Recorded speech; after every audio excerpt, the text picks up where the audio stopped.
Trump a le pétrole, Poutine a le gaz, Xi Jinping a le charbon, et nous en France, selon la maxime célèbre, nous avons nos cervelles.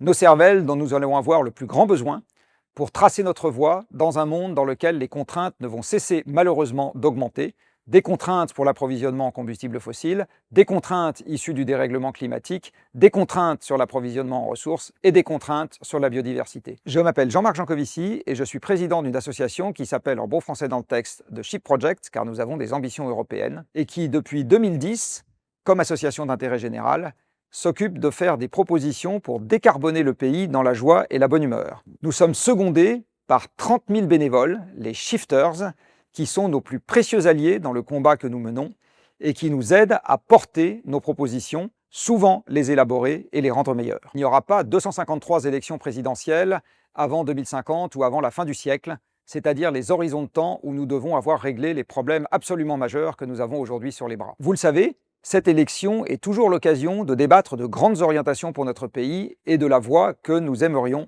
le voir suivre. Pour jouer pleinement son rôle dans cette campagne, le Ship Project a décidé de lancer un grand programme de propositions ou d'actions qui vise à mettre sur la table un certain nombre de suggestions dont nous aimerions voir la totalité des candidats et des candidates s'emparer au moment de l'élection, car nous pensons que nous pouvons créer du consensus autour d'un certain nombre de propositions qui pourraient trouver leur place dans à peu près n'importe quel programme. Ce travail que nous allons mener dans les prochaines années, nous lui avons donné le nom de « Décarbonons la France ». Les années récentes n'ont pas manqué de nous le rappeler, le monde est plein d'incertitudes. Entre Covid, guerre en Ukraine ou élection de Trump, les surprises, entre guillemets, se sont multipliées ces dernières années. Pourtant, au Ship Project, nous pensons que nous pouvons proposer une voie qui résistera à l'incertitude de l'avenir. Le travail que nous nous apprêtons à faire est bien évidemment un travail d'équipe. Il va d'abord mobiliser la totalité des personnes qui travaillent au sein du Shift Project, mais pas que. Il va également mobiliser de très nombreuses personnes à l'extérieur, car depuis l'origine, le Shift Project a pris l'habitude de travailler en s'appuyant sur ceux qui vont devoir faire. Ça n'est pas nous, depuis notre bureau parisien, qui allons décarboner le pays. C'est bien évidemment l'ensemble des gens qui ont ici et là des métiers extrêmement divers. Car notre souhait n'est pas d'imposer des vues qui ne plairaient qu'à nous.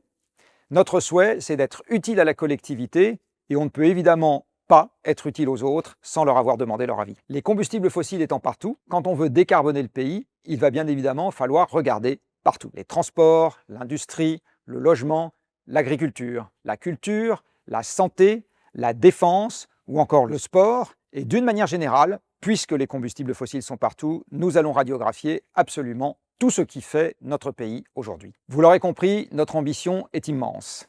Vous l'aurez également compris, nous avons donc besoin d'argent pour pouvoir avancer. Pourquoi de l'argent? Tout simplement pour pouvoir rémunérer les gens qui vont réfléchir, pour pouvoir engager les moyens qui vont nous permettre de faire connaître nos propositions. Il nous faut de l'ordre de 1 à 2 millions d'euros. C'est beaucoup d'argent pour un individu. Pourtant, même si c'est beaucoup d'argent, et même encore beaucoup d'argent à l'échelle du Ship Project, c'est très peu d'argent au regard des enjeux. Alors j'espère que vous serez nombreux à nous soutenir, car je le redis, il n'y aura pas 253 occasions d'essayer de faire valoir la défense de l'avenir dans les élections présidentielles dans ce pays.